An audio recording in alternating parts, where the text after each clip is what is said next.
Como ustedes saben y está en la ficha, la clase de hoy aborda el tema de la luz y la materialidad. Y además, este curso introductorio no es una cuestión que cada una de las jornadas se estanca en sí mismo, sino que tiene que ver con contribuir al formato general del curso e ir acompañando el desarrollo con el cual fue pensado el curso introductorio. En ese sentido, los talleres de arquitectura, ustedes recordarán, la semana pasada estuvimos trabajando con varios de estos temas y a nosotros como taller nos asignaron la responsabilidad de hablar del espacio y la materialidad. En ese momento, en representación del taller, que inclusive comparto con Matías, que va a tener continuidad con esta charla, yo les contaba esta lógica de pensar el espacio arquitectónico no desde una cuestión solamente en abstracto, porque si bien el curso introductorio está acotado a un determinado tiempo y tenemos que trabajar con una maqueta con algunas situaciones particulares, nos interesaba describir al espacio arquitectónico, a su materialidad, como el emergente de una idea, de una ideación, de un punto de partida, de un objetivo a perseguir, de un argumento de por qué me planteo una situación y no me planteo otra. En el sentido del rol que cumplen las ideas en el pensar la arquitectura. En el sentido de que quiero lograr determinada situación porque tengo un argumento que seguir, tengo un eje rector que seguir, y esa idea de alguna manera es la que me permite orientarme en un determinado norte para conseguir ese objetivo. Simplemente, a manera introductoria y en continuidad con aquella jornada de la semana pasada, yo les comentaba la idea de la luz como argumento de proyecto. Y en ese sentido, este antecedente con esta primera imagen, que es esta capilla proyectada por Zumthor en Alemania, en un campo de Alemania, que primero uno cuando mira la imagen aparece hasta una imagen disruptiva en términos de las temáticas que podemos estar abordando en el curso introductorio, pero que es a partir de una idea intervenir en un lugar y modificar ese lugar. ¿Por qué retomar a la lógica de la luz, a la lógica de estos 4 puntos de la luz, el agua, el fuego y el bosque? Porque en este proyecto de Zumthor fueron los argumentos de proyecto para que ese edificio de alguna manera dé respuesta al sentido de cada una de esas 4 palabras. Yo les contaba que todo el argumento de proyecto, en el sentido de que ese espacio generado como capilla encuentre en la luz el protagonismo de ese lugar y que la materialización haga posible que la luz tenga ese énfasis, tenga ese protagonismo, ha sido pensado, recuerden, les mostraba, el hecho de esa primera maqueta que se ve en la imagen de la izquierda, que es pensar un espacio continuo, un espacio único, hasta la maqueta que está, hasta la imagen de la obra en sí, de la foto de la derecha, en donde en el lugar se empiezan a implantar los elementos que luego, a través de la materialización de la arquitectura, va a tomar una forma y va a dar respuesta a la luz como protagonista de ese espacio. El propio Zumthor, con sus manos, trabajando en la imagen del centro, entre la ideación resuelta o expresada a través de la maqueta y el propio comienzo de la materialización de la obra de arquitectura en la foto final. La imagen final de la obra, en términos del espacio interior, en el protagonismo de la luz, en haber dejado ese centro, que ese centro pone en evidencia y da respuesta a estas 4 palabras claves, a estas 4 palabras que fueron disparadores y argumentos de proyecto, en términos de la luz, en términos del fuego, en términos del agua y en términos del bosque. Esos troncos, de alguna manera ordenados para conformar una forma arquitectónica, que luego han sido quemados para que se desmaterialicen como tal y que al haber trabajado como encofrado y haber configurado una nueva forma, la propia textura del lugar de alguna manera genere esa atmósfera de fuego, esa atmósfera del tronco en referencia al bosque, al agua en términos del ingreso del agua y mantener en el piso del lugar la presencia del agua, pero sobre todo el rol protagonista de la luz en ese espacio arquitectónico. Esa imagen en donde solamente se puede poner en evidencia el carácter de la materia, el significado de la materia, el recuperar la esencia del bosque a través de la propia textura del material, lo hace posible la luz. Lo hace posible el rol de la luz en el espacio. Generada esa vinculación con lo conversado la semana pasada, que obviamente está mucho más ampliado y que ustedes lo pueden recorrer en todas las charlas y las clases que están grabadas y que se han conformado en un reservorio que pueden acceder en cualquier momento y retomarlo. Introducción a la materialidad es una asignatura en donde probablemente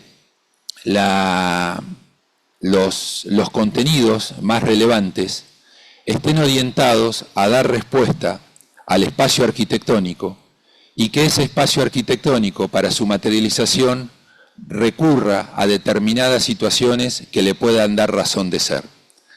Esas situaciones tienen que ver con pensar el espacio arquitectónico en el sentido de cómo se lo materializa a partir de dos grandes instancias.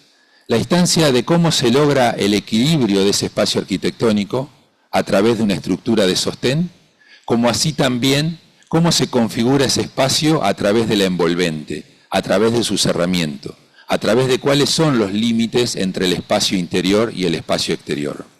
Y aquí aparece el protagonismo de la definición de estas dos cuestiones en relación a cuál es el comportamiento de la luz en función a cómo se cierra y a cómo se sostiene ese espacio. La semana pasada comentábamos que un espacio puede tener jerarquías, virtudes y características. La imagen de la izquierda era una pregunta hecha en el aula de mencionarles o preguntarles qué ven, qué reconocen en el lugar. Y simplemente lo que estamos reconociendo es que hay una persona en el interior del mismo en relación a que no sabemos cuál es la relación de esa persona con el exterior. Hay un límite configurado, pero ese límite configurado no nos da una información de cuál es la materialidad con la cual se configura ese límite. Es simplemente un límite, no tiene característica material. El hecho de no tener característica material, el rol de la luz, no lo podemos entender, no lo podemos comprender porque no conocemos esa característica material. Esa primera imagen, que puede aparecer como elemental, básica, una persona dentro de una caja, ningún tipo de caracterización que le dé un sentido de importancia, si es que vale la definición, los mismos elementos nos exponen que a través de poder trabajar con los mismos, de poder operar con los mismos, de poder producirle modificaciones, ese espacio logra una jerarquización diferente, logra distintas características, se desplazan los planos horizontales, se desplazan los planos verticales, aparece el ingreso claramente de la luz sobre el espacio interior a través desde el desplazamiento de la cubierta, de ese plano que podría ser una cubierta de techos. Se retranquea un plano inferior generando el ingreso de luz por la parte de atrás, pero si bien el espacio ustedes ya pueden empezar a reconocer en el transcurso de los días que tienen en la facultad, cómo se pudo modificar ese espacio a través de operaciones, la materia no nos sigue dando, no seguimos teniendo información sobre la característica material que da respuesta a ese espacio, ni tampoco tenemos información de cuáles son los elementos que sostienen o le dan equilibrio a ese espacio arquitectónico.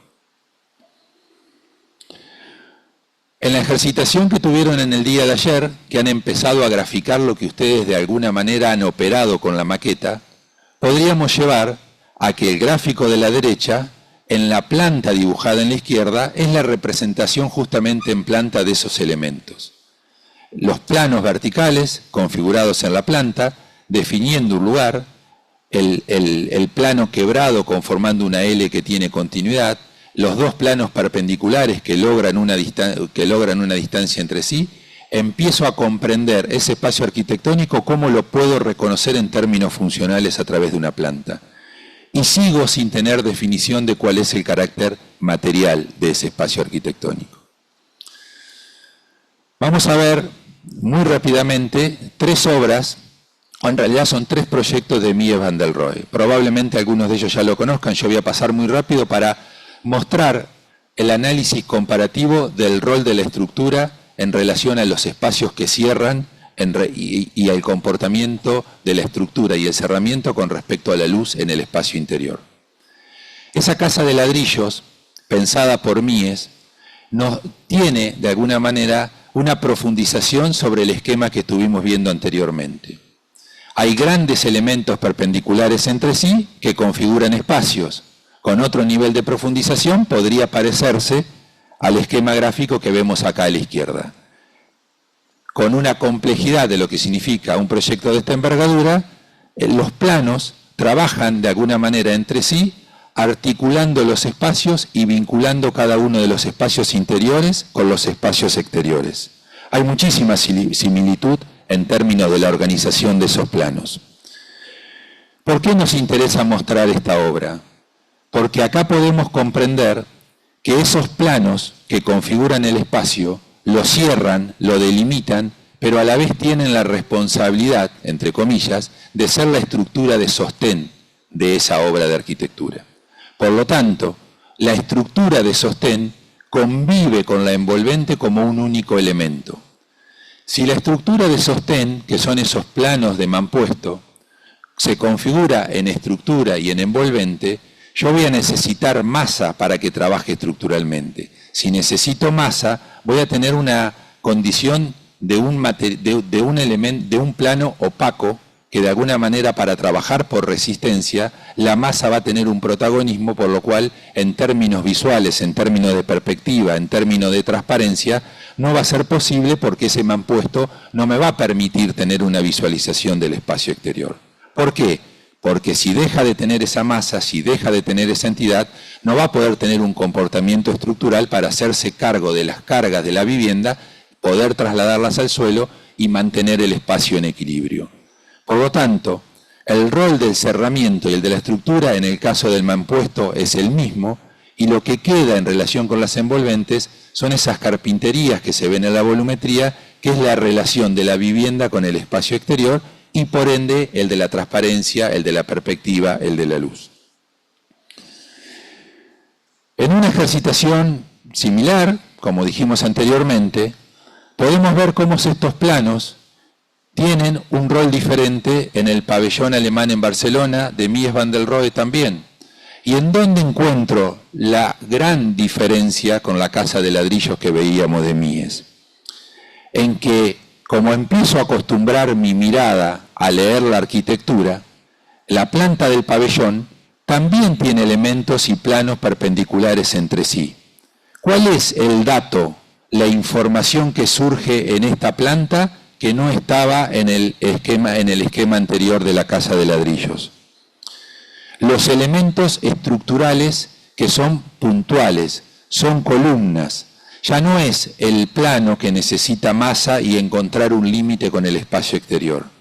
La estructura es independiente de los elementos que cierran.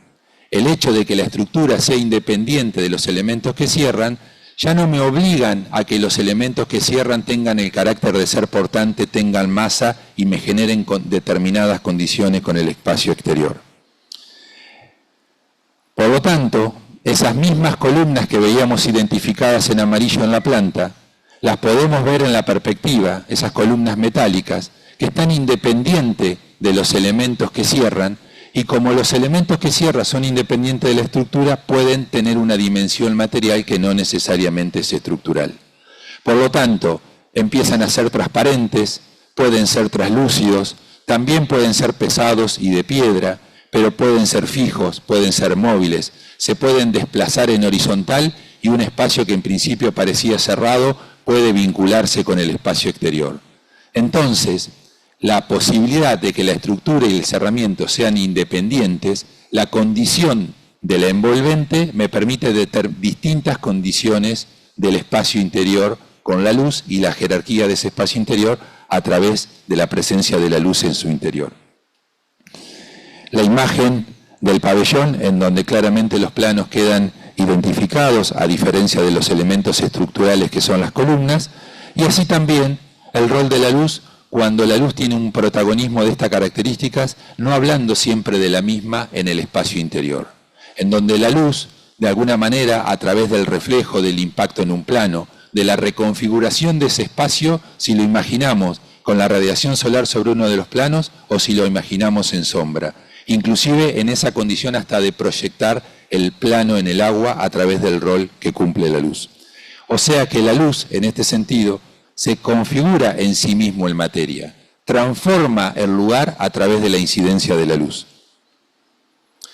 Y la última de los tres proyectos de Mies, probablemente también en una casa ya vista por ustedes, que es la casa Farnworth, en donde nos interesa mostrar esta diferenciación entre la envolvente y la estructura, en donde si empezamos y seguimos acostumbrando la mirada a leer el documento de arquitectura para de él extraer información, reflexionar, sacar conclusiones, vamos a reconocer a la estructura en la condición de borde. Estructura en la condición de borde, prácticamente trabajando en un mismo plano en un mismo plano de borde, la envolvente con la estructura. Si nosotros no conociéramos la característica material, no tendríamos una percepción del rol de la luz en el interior de esta vivienda. Sin embargo, a la estructura, al ser la mínima estructura posible, la incidencia de esa estructura en la envolvente prácticamente es imperceptible. El rol de la luz, de la transparencia, de la relación del espacio del interior al exterior, de alguna manera se gana totalmente ese protagonismo en el espacio y la estructura simplemente cumple con el rol de sostener.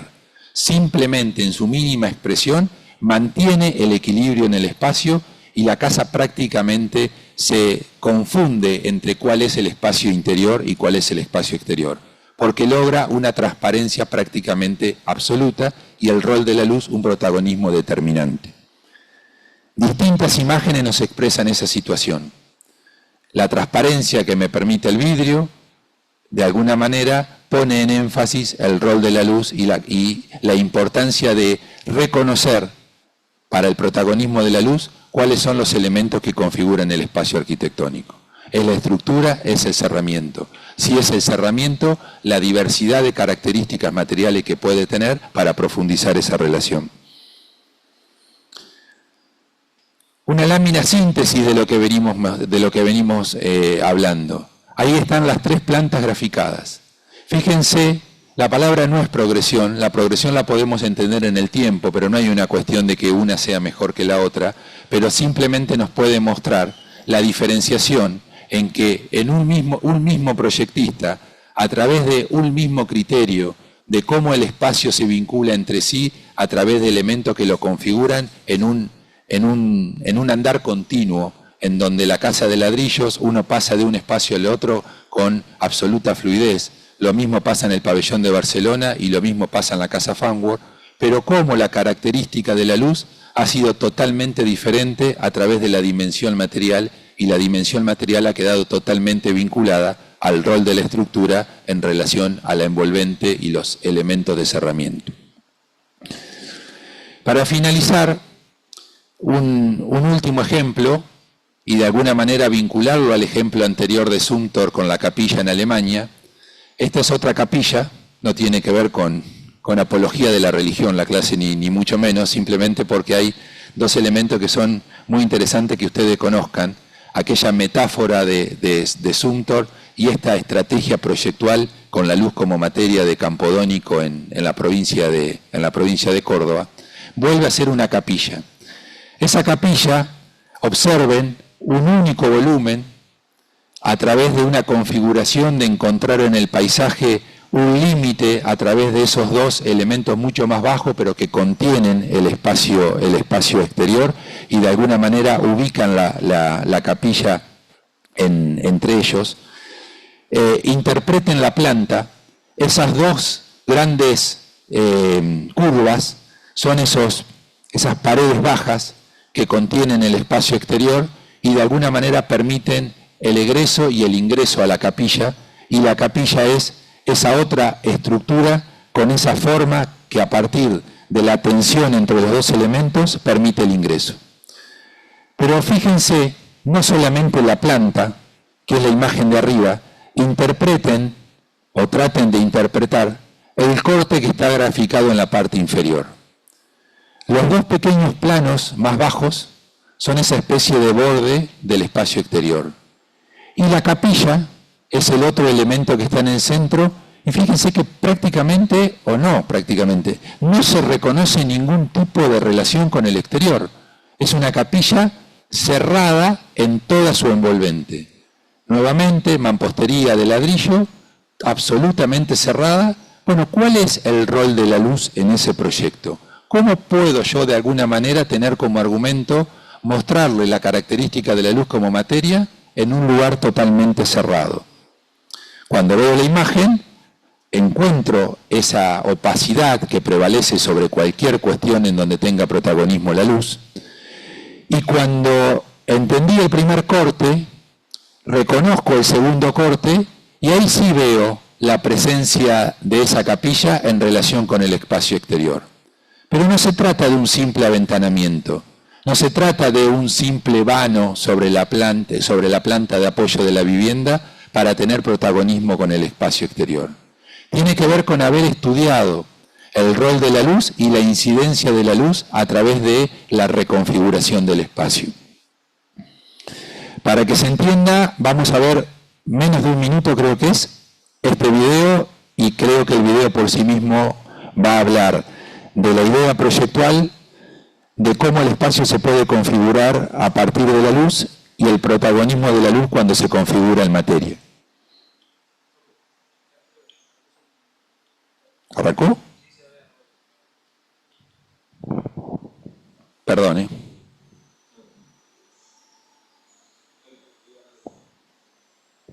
no tiene sonido. Bueno, le falta sonido, imagínenlo, pero tiene una linda música.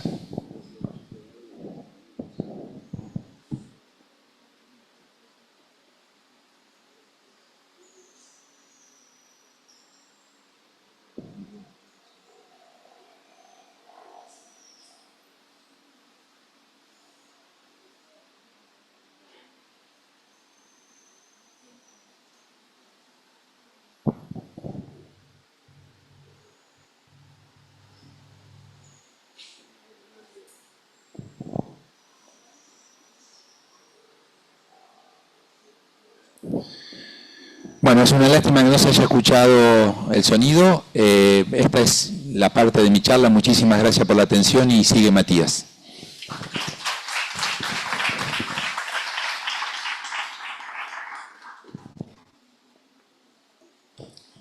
Bueno, no cabe duda que la luz es protagonista del espacio arquitectónico y sobre todo la vimos reflejada en el último video que mostraba Gustavo. Pero, ¿qué es la luz? Nosotros podríamos definirla desde la física como una energía que se desplaza en ondas electromagnéticas, como lo hicieron varios físicos a principios del siglo XVIII y XVII, y como la comprendió Edison y pudo sintetizarla en un elemento que permitía irradiar luz. Le Corbusier la entendió para poder definir la arquitectura, definiendo la arquitectura como ese sabio juego de los volúmenes bajo la luz, obviamente haciendo referencia a un foco lumínico natural. Pero, ¿qué es la luz para nosotros, para la arquitectura y para quienes proyectamos? El arquitecto contemporáneo Campos Baeza la define directamente como un material.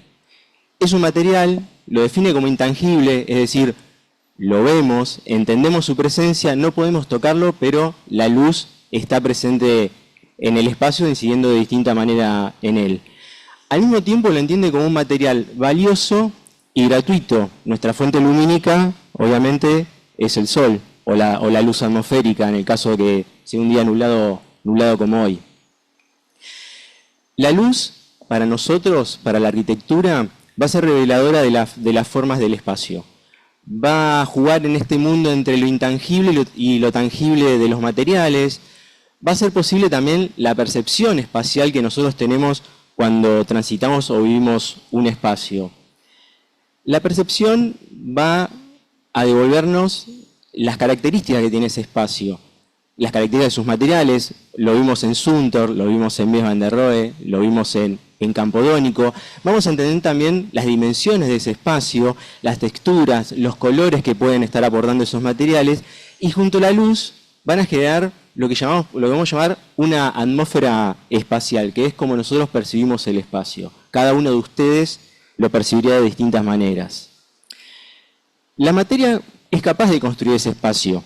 Como decíamos anteriormente, es capaz de sostenerlo, de mantenerlo en pie. Hay elementos que contribuirán a sostenerlo, hay elementos que contribuirán a solamente cerrarlo o a realizar ambas funciones.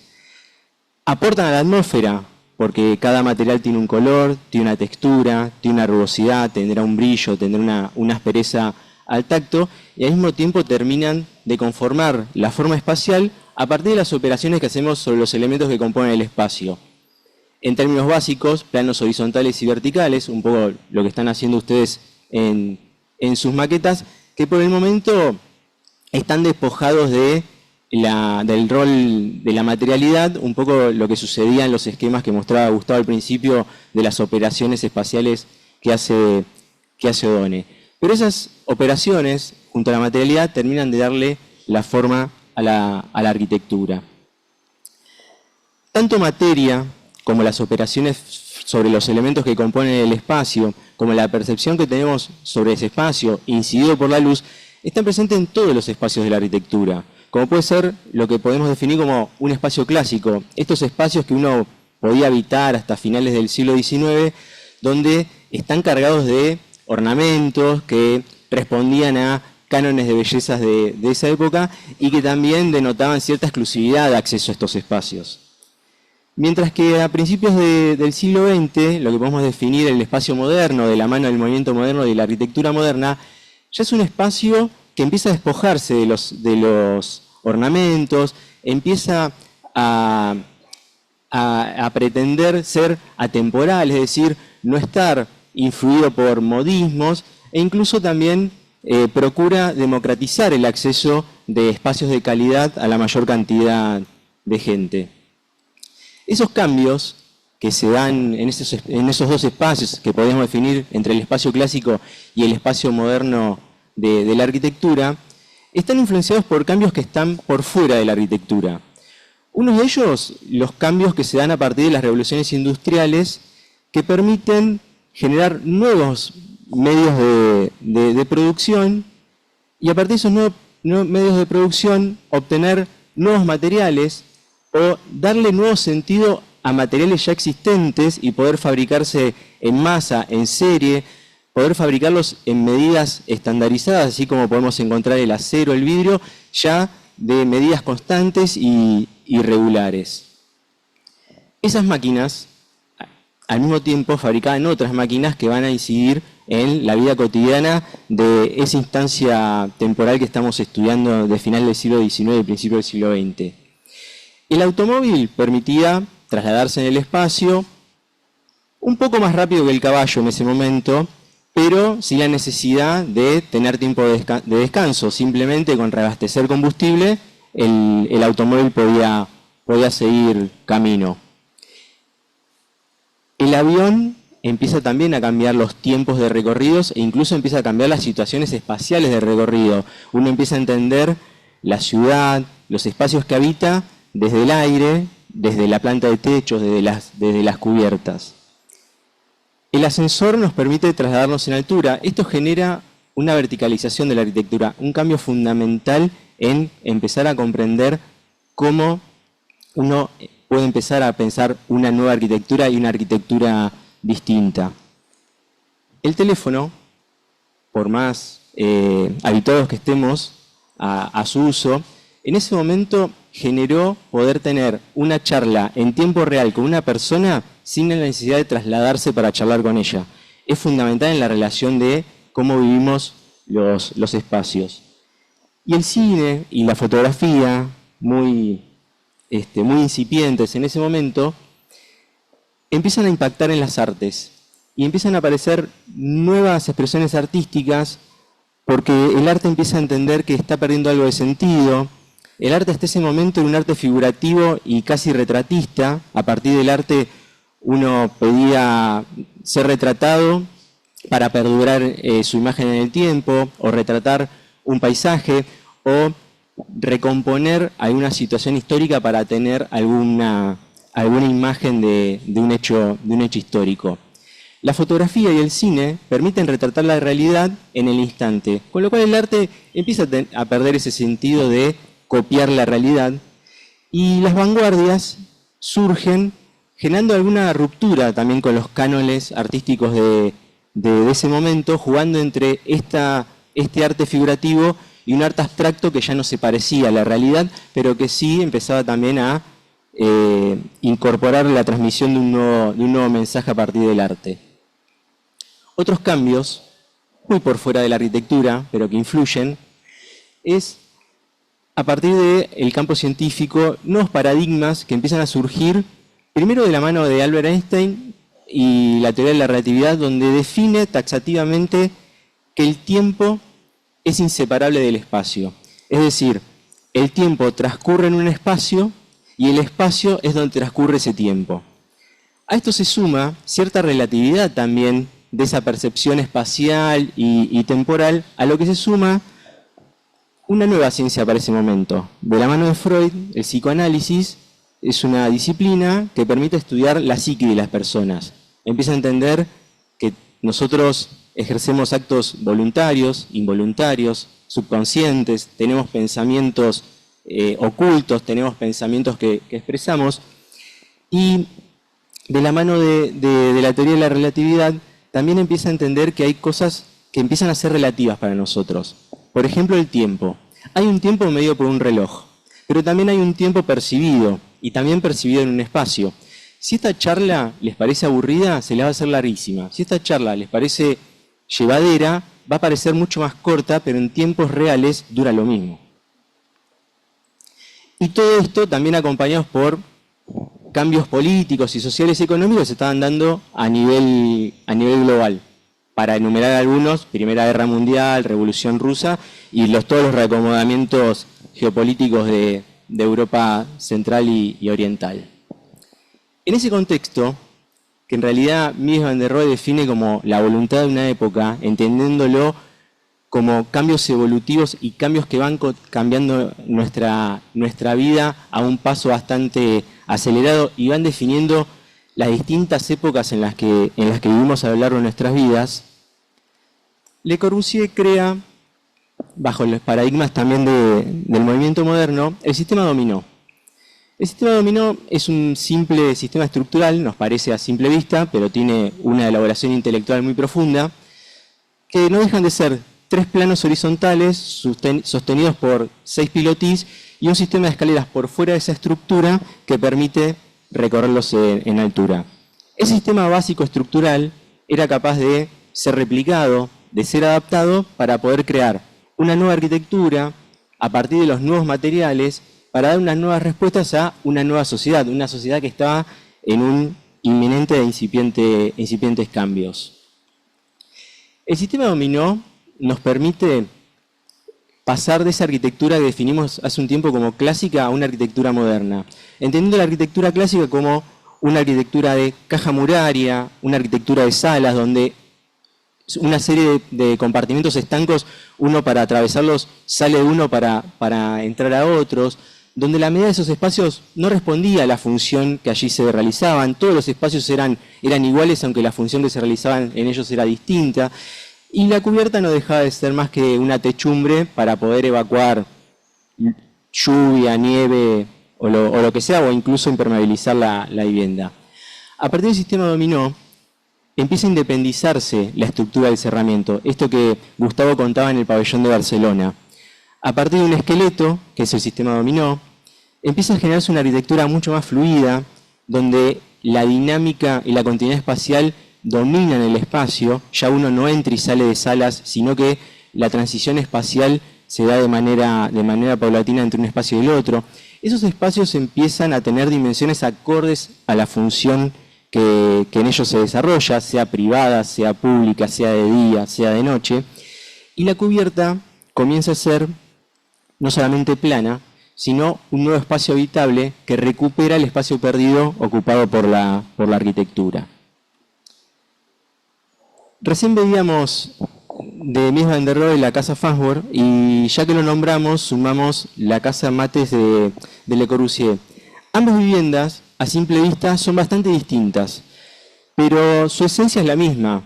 Ambas son paradigmas de los conceptos del movimiento moderno y de entender cuál es la relación de aquellos elementos que cierran y cuál es la relación de aquellos elementos que sostienen.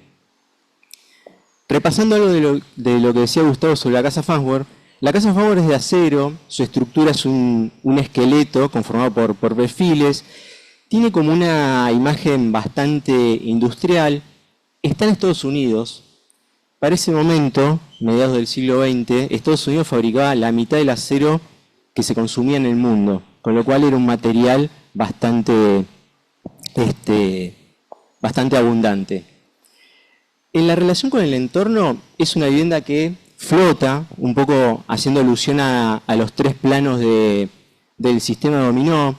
Es etérea, es liviana, es diáfana, es transparente, es fría. Es una apreciación que será más para la escuela freudiana que para nosotros. Y por un lado de la percepción, el acero, que es un elemento que físicamente lo conocemos como pesado, al percibirlo parece completamente liviano por la esbeltez de las piezas. Y la luz nos va a devolver una arquitectura lisa, de líneas delgadas y bastante regular en su forma. Por otro lado, la casa en Mates es de piedra y madera. Acá hay una combinación entre dos elementos que soportan. Uno, en lo que hacíamos referencia en la casa de ladrillo de Mies, y otra en este esqueleto devenido del sistema dominó. Uno es un muro de piedra, un muro portante, que trabaja por masa, y un esqueleto de madera que trabaja por la esbeltez de la pieza. En términos visuales, parecería mucho más artesanal que la casa Farnworth. Es una casa que está en Francia, está en una campiña. Es una tradición de construcción de esa campiña, la piedra y la madera son materiales que están a disposición en el entorno. En función de la relación con ese entorno, esta vivienda no flota, esta vivienda está apoyada, necesita estar apoyada porque el elemento piedra que trabaja por masa necesita estar apoyado. Se la ve pesada, se la ve maciza, se la ve densa, se la ve cálida en términos de la paleta de colores, los materiales. Al mismo tiempo se la percibe como un material pesado que me devuelve una percepción pesada, que cuando es incidido por la luz, en el caso de la piedra, nos devuelve una superficie rugosa, áspera e irregular. En ambas viviendas, la luz, la percepción y la materia están siempre presentes porque están presentes en todo espacio arquitectónico. Son inherentes a la arquitectura y son indisociables del espacio porque terminan cualificándolo y terminan definiéndolo. Y eso es algo de lo que les va a hablar Laura a continuación. Muchas gracias.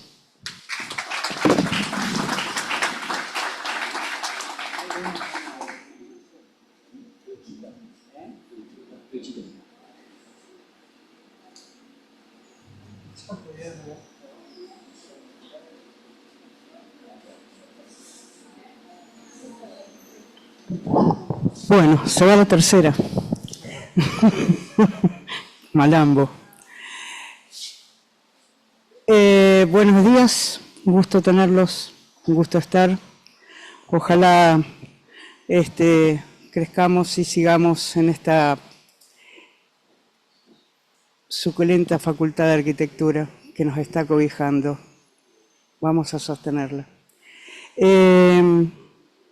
No sé dónde estoy con lo... Ahí está. Estamos con el botoncito es... ¿Qué hace? Bueno, introducción a la materialidad. Estamos frente a dos temas centrales y nodales de la arquitectura y de la vida misma, como es la luz y la gravedad, la luz y la materia, existencia y materia. La arquitectura es materia, es luz, y nuestra vida también es existencia y luz. Desde materialidad podemos definir a este ámbito, que esta materia que vamos a cursar, que es materialidad de la arquitectura, como la cuestión de calidad de los materiales y su textura. Es una calidad perceptiva. La materialidad es lo significativo, lo espiritual, lo representativo, lo significativo de la arquitectura.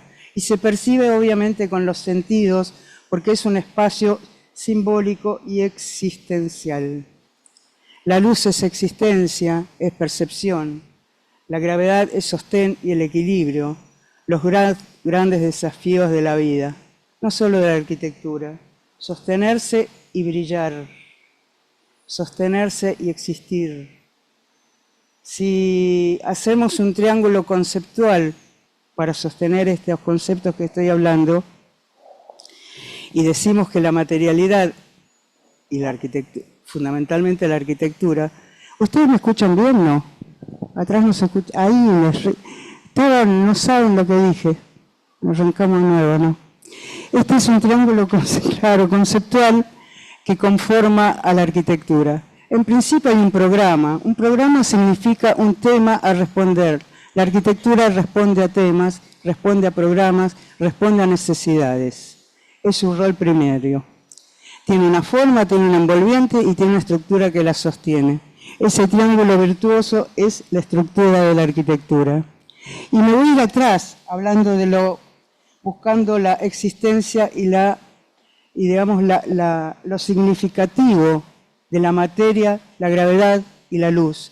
Esto es Stone Age en Londres, un monumento prehistórico antiguo, donde me interesa rescatarlo y compartirlo con ustedes, a partir del encuentro y la conformación de una figura estructural que pretende significar. Tiene un significado, tiene un mensaje, en un medio donde están dispuestos de tal manera que van proponiendo una lectura que todavía se estudia y se especula a raíz de lo que se quería decir con este monumento.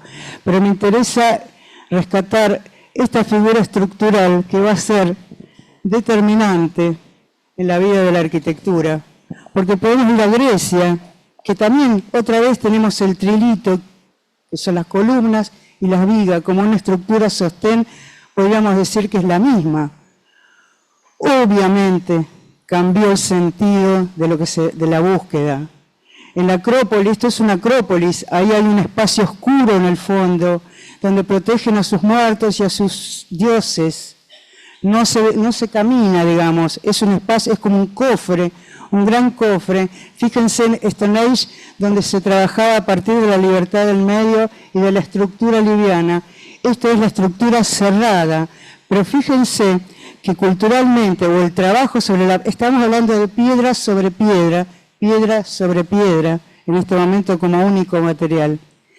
El trabajo de lectura sobre la piedra empieza a ser mucho más sofisticado y claro. Hay un mensaje, no solo en los frisos que hablan, sino en las columnas, en sus proporciones, en su dinámica, en su equilibrio. Empieza a haber un discurso de la arquitectura. Y me quiero referir al principio de esto, porque la cueva, origen fundamental de lo que es el espacio humano, el hogar, la luz, el fuego, que los encontró y que le dio un sentido a la convivencia. Inicio de todo, piedra sobre piedra, natural y hallada y buscada y encontrada. Y la luz, que ya en este momento juega un rol determinante, porque es el que junta, es el que arma el hogar, es el que concentra. y es el que permite, como dicen en la fotografía de la izquierda, empieza a haber un lenguaje. En las cavernas hay un lenguaje de expresión. Eso es cultura. Ya ahí tenemos una expresión gráfica y cultural a partir de la producción de la luz sobre el material piedra. No podemos dejar de pasar por aquí, por Roma, Panteón, luz, piedra, cueva. Nadie podría no decir que es una planta, que esa planta es una cueva oscura, que solamente tiene la destreza, tiene la destreza de abrir un óculo en una cúpula de 43 metros de diámetro, piensen media cuadra, con un empuje de 43 metros de alto, porque ese círculo que está en la planta entra en el corte perfectamente puesto y entero. 43 metros cuadrados cúbicos de masa pétrea. La luz, como un sentido cósmico. Podríamos estar abajo de la Tierra y podemos comunicarnos con el cosmos a través de la luz. Eso es el Panteón. Un altísimo discurso significativo a través de la masa, la materia y la luz. Después hay una cantidad de cosas para analizar, como que tiene un pórtico, que tiene una entrada, que tiene un aro para soportar esos esfuerzos. Imagínense una bóveda que tira lateralmente y hay que sostenerla, entonces está sostenida solamente por masa muraria, más columnas, tiene 8 columnas dentro de esa masa muraria, para sostener los esfuerzos de una cúpula de 43 metros de luz. Y obviamente el discurso, ¿no? Esto es una acrópolis, ahí hay muertos, hay dioses, es la consagración de las deidades romanas, la exaltación. Y esta es una iglesia católica, como decía Gustavo, estamos religiosos, pero los monumentos que van representando épocas históricas en la vida, la iglesia obviamente ha sido la generadora y ejecutora de grandes símbolos, de grandes obras arquitectónicas, si bien los anteriores no eran religiosos. Pero fíjense cuál es el cambio. ¿Qué propone Chartres? ¿Qué propone el movimiento de la construcción tecnológica en el gótico, ya Renacimiento? Esas cargas tremendas de las que hablamos, de los empujes y muros de 6 metros de ancho, empiezan a distribuirse en aquello que vemos en la izquierda, que es un esquema estructural que va alivianando las fuerzas. A través de arbotantes y arcos descargan esas fuerzas, entonces la masa muraria puede empezar a calarse, puede empezar a tener espacios de apertura. Pero fíjense que la planta ahora es peregrinación, va hacia un eje, hay un Dios único que domina. La iglesia encuentra su eje y al final hay un solo Dios al que hay que llegar. Cambia la planta, no es circular, no es cósmica, es peregrinación, es encuentro del final. Glorioso, dicen. El tema de los vanos, el poder empezar a abrir la masa muraria, que también es de piedra, también es piedra sobre piedra, puede encontrar el lenguaje de la cueva era el lenguaje del trilítico. Acá el lenguaje empieza a ser la apertura y la luz. Los vitraux del Renacimiento, que son un arte magnífico, pero que además son mensajes. Esos vitraux cuentan la historia de los santos y las virtudes y todo esto, relatado a través de una luz de colores que ilumina ese ámbito celestial. Y ya direccional, ¿no? Cambiamos la estructura de orden de ese espacio y la luz sigue siendo protagonista. Y acá retomo, qué suerte Gustavo me la contó un poquito mejor, porque, digo, retomo lo contemporáneo, que también es una iglesia, pero fíjense que la estructura, el orden que adopta Zumthor es panteón. Es una cueva iluminada cenitalmente. ¿Cuál es la estructura significativa que adopta Zumthor? Porque lógico, estamos en Suiza, contemporánea, campesinos, campo, árboles. Digo, hay otro contexto que le da la atmósfera necesaria a Zumthor para intervenir. Pero fíjense la planta, si no es una cueva. Fíjense el corte, si no produce la misma sensación de cosmos que buscaba el panteón. La textura es absolutamente diferente y es contextual del lugar. Son árboles quemados. Para encontrar ese ambiente de solemnidad no hay una sola cruz, claro, ahí. Estamos hablando de agricultores suizos muy escuetos, muy serios. No hay simbología. Entonces, la luz como material muta, es intangible, se mueve y marca el tiempo, da propiedades y significa. El uso de la luz, lo vimos en el panteón, lo vimos en Zumthor, lo vimos en la iglesia, aporta un significado trascendente a la arquitectura. La luz y la materialidad producen un significado, un mensaje trascendente. Es como la parte significativa y existencial de la arquitectura. Tiene texturas, tiene colores, se ve, se percibe, se entiende con los sentidos y con la existencia y con la sensibilidad.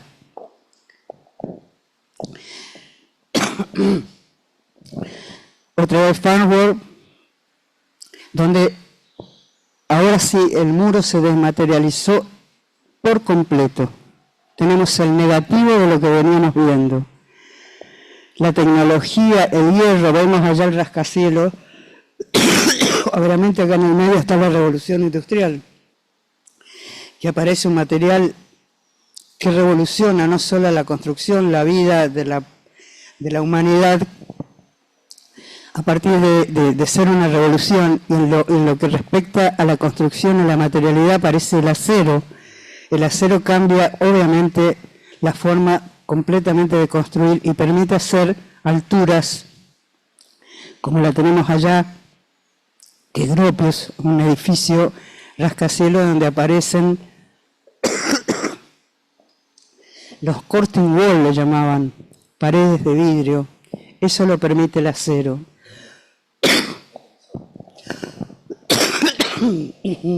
Gracias. Segundo técnico.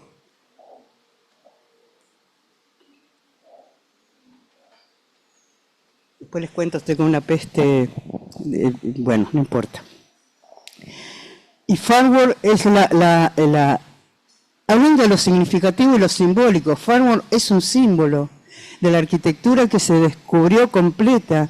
El muro perdió completamente su caja muraria para hacer. Farnworth flota. Farnworth es liviana.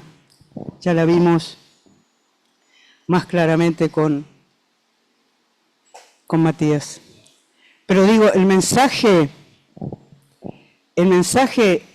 es casi la arquitectura en sí misma.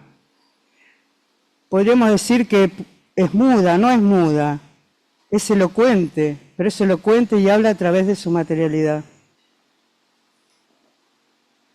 Marca el tiempo, muta. Esto, digamos, es el garabato que ven inicialmente, es el corte de esta obra, que es una obra de Gehry, que es el Museo Guggenheim, que está en Bilbao. Fíjense que descalabro, ¿no?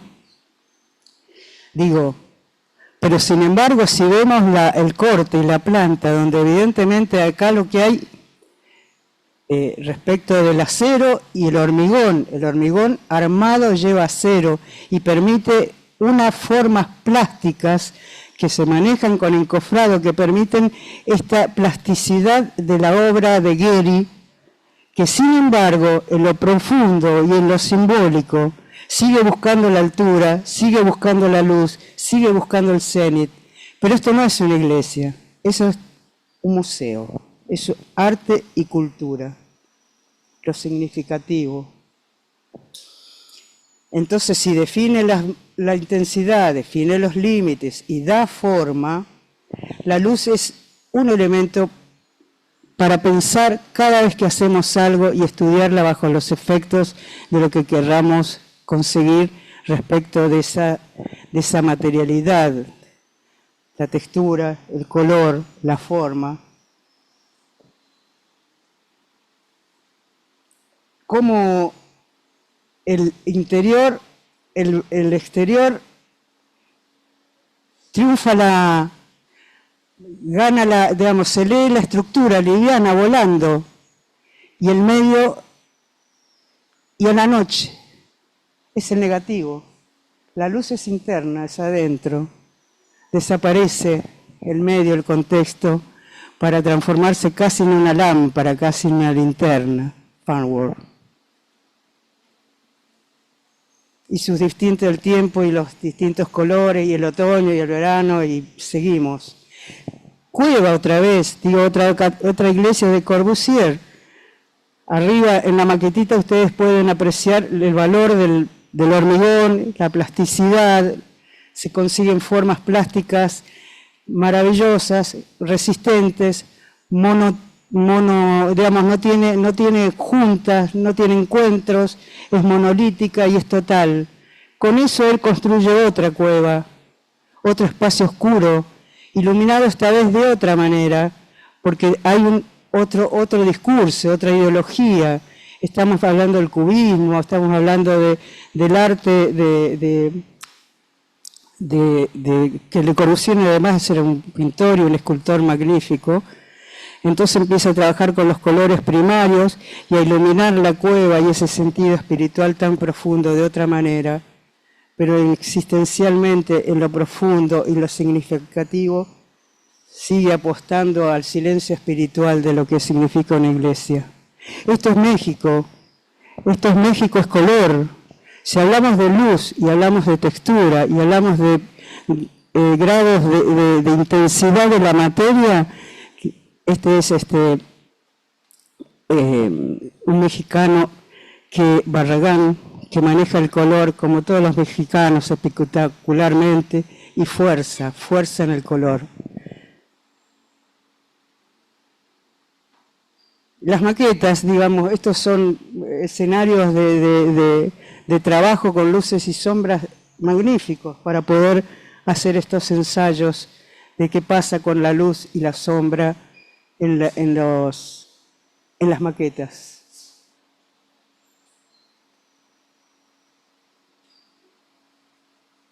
Este es un ejercicio de estructural donde se aprovecha para trabajar el tema de las transparencias, del tiempo, del movimiento, de lo que genera esa estructura representada desde la luz y la sombra y el tiempo. Casi un juego, pero nosotros jugamos, digo, es como encontrarle el alma a la maqueta, el alma profunda, a ese espacio que en realidad tiene otra génesis, es estructural, es un módulo estructural que es representativo y simbólico, y se juega y se resignifica y se encuentra su parte oscura a través del juego de las luces y las sombras. Entonces, concluimos como que la luz expone, remarca el ritmo, el tiempo y la escala, las medidas de las cosas, las marca el tiempo, las marca la luz y las marca el límite que puede marcar las sombras y las luces.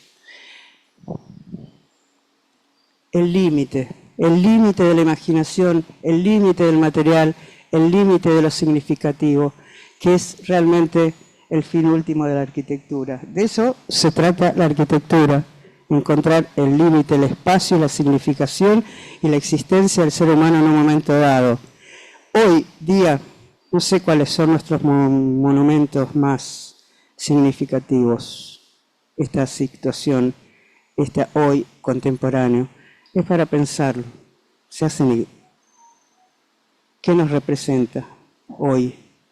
Los dejo con ya está, yo termino, los dejo un segundo. Tadao Ando es un japonés que maneja la perfección, hablando del arte del hormigón, el hormigón magnífico, el hormigón plástico, el hormigón dejando y entreviendo la luz de una manera impecable como la maneja Tadao Ando, sus texturas, sus contrastes, sus límites, sus formas y el sentido final de la arquitectura, que es trascender y encontrar el espacio